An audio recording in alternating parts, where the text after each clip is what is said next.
afternoon, YouTube. Here we are. It is June 9th, I believe, in Captain Hardway's workshop.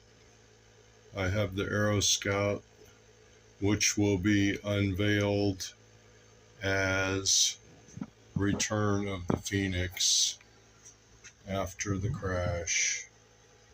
I think she looks amazing.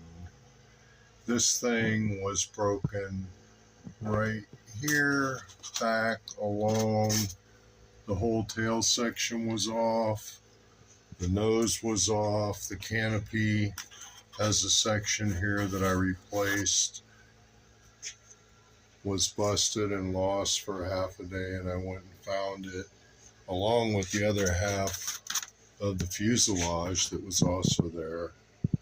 And here you have it